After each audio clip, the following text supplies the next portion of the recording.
I didn't believe in ghosts until I realized the man mopping the hallway at midnight had already been dead for years. What makes this hard to explain is how normal everything felt at first. I was a senior in high school, staying late for final exams week. Our school allowed students to remain on campus until midnight if we signed a form, since the library stayed open and teachers rotated supervision. I preferred studying there because my house was loud and being alone in a quiet building helped me focus. Around 10:30 p.m., the school felt hollow. The fluorescent lights buzzed softly, lockers ticked as they cooled, and my footsteps echoed in ways they never did during the day. I packed up my books and headed toward the math wing to use a quieter classroom. That's when I saw the janitor. He was older, maybe late 50s, wearing the standard blue uniform and pushing a yellow mop bucket down the hallway. His movements were slow and deliberate, like someone who had done the same routine for decades. He didn't look at me, just dipped the mop and dragged it across the floor. I nodded politely as I passed. "Good evening." He didn't respond. I didn't think much of it. Janitors worked late. Schools always needed cleaning. I went into the classroom, shut the door, and studied for another hour. Around 11:45 p.m., I heard the sound again. A mop dragging, water sloshing, wheels squeaking. It was closer this time, right outside the classroom door. I glanced up, expecting to see his shadow pass by the window, but it stopped directly in front of the door. I remember feeling annoyed more than scared until the handle slowly twisted. The door opened just a few inches.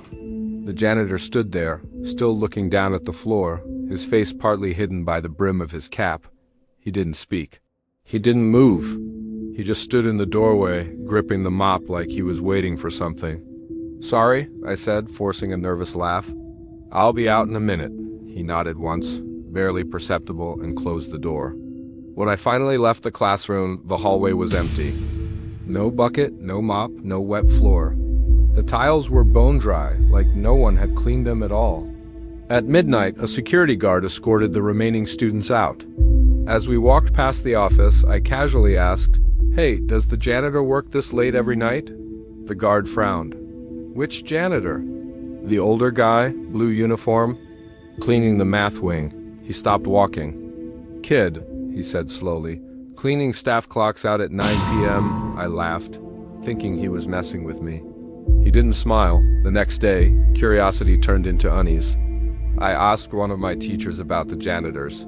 She hesitated, then told me something the school didn't like to talk about. About 8 years earlier, a night janitor named Mr. Halvorsen had died on campus. He suffered a heart attack while cleaning a storage room in the math wing. By the time anyone found him the next morning, he'd been dead for hours. The storage room had been permanently locked since. That night I stayed late again, partly because I needed to study, partly because I needed answers. Around 11:30 p.m., I sat in the same classroom, heart pounding, listening. At exactly 11:47 p.m., I heard the mop. This time, I didn't move. I didn't breathe. The sound crept closer, slower than before, stopping outside the door. Something wet pooled under the crack of the door. The handle didn't turn this time. Instead, I heard a soft voice, raspy, tired, and unmistakably close. "Still working late?" I didn't answer. The footsteps moved on down the hallway toward the locked storage room. The next morning, the principal announced that students would no longer be allowed to stay past 9 p.m., no explanation given, but I know why. Because when maintenance unlocked the math wing storage room for renovations a month later, they found something impossible. Fresh mop water on the floor, and footprints leading to the door. No one has ever explained how a janitor who died years ago is still clocking in after midnight. But I'll never forget what the security guard told me quietly, weeks later. They say he never finished cleaning, and some nights, he still doesn't like to be disturbed.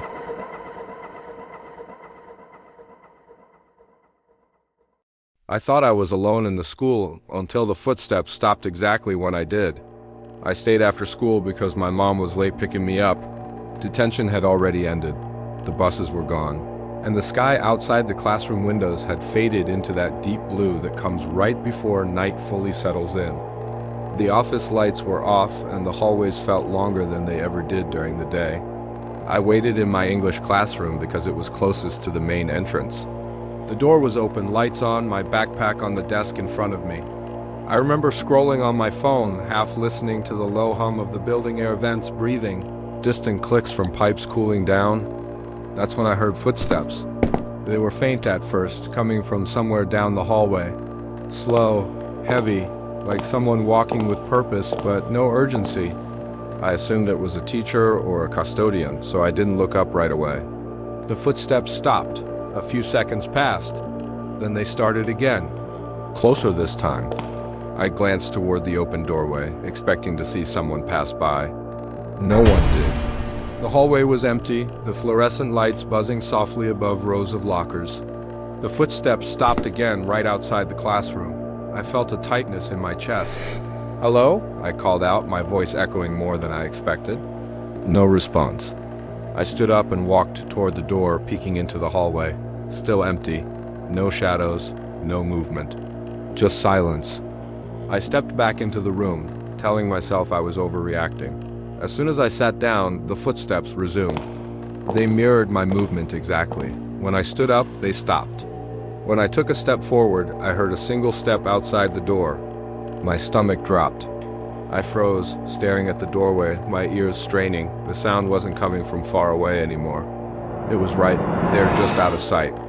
I took one slow step backward. So did it. That's when I noticed something else. The footsteps didn't sound like shoes. They were dull, uneven, almost dragging like someone barefoot, or worse, like something heavy being pulled across the floor.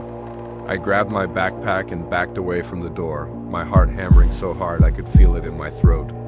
The lights flickered once, briefly dimming, and when they steadied, the classroom felt colder. "Stop," I whispered, not sure who I was talking to. The footsteps didn't stop. They moved closer to the doorway, slow and deliberate. I could hear the subtle scrape of something brushing against the lockers outside, like fingers trailing along metal. Then a shadow appeared on the floor.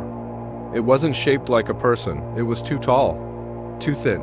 The legs looked stretched, bending at wrong angles, swaying slightly as if struggling to balance. I didn't scream. I couldn't. My body felt locked in place, my breath shallow and shaky. The shadow leaned forward. I ran. I bolted past the doorway without looking, sprinting down the hallway toward the main entrance. The lights overhead flickered wildly as I ran, some shutting off completely, plunging parts of the hallway into darkness. Behind me, the footsteps followed, not fast, not slow, matching my pace perfectly. I turned around, expecting to see someone, anything behind me. The school stood silent. Dark, empty. My mom arrived minutes later. I didn't tell her what happened. I couldn't explain it without sounding crazy. That night, I barely slept. Because every time I lay still, I heard it. Footsteps, soft, patient, stopping whenever I moved. Following me room to room, night after night, always just out of sight. I started hearing them at school, two behind me in empty stairwells, outside bathroom stalls, pacing slowly outside classrooms when I was alone. Teachers said there was nothing there. My friends laughed it off, but I know it followed me home. Sometimes, late at night, when the house is completely still, I'll get out of bed and walk to my bedroom door. I take one step forward, and somewhere, just outside my room, something takes one step too.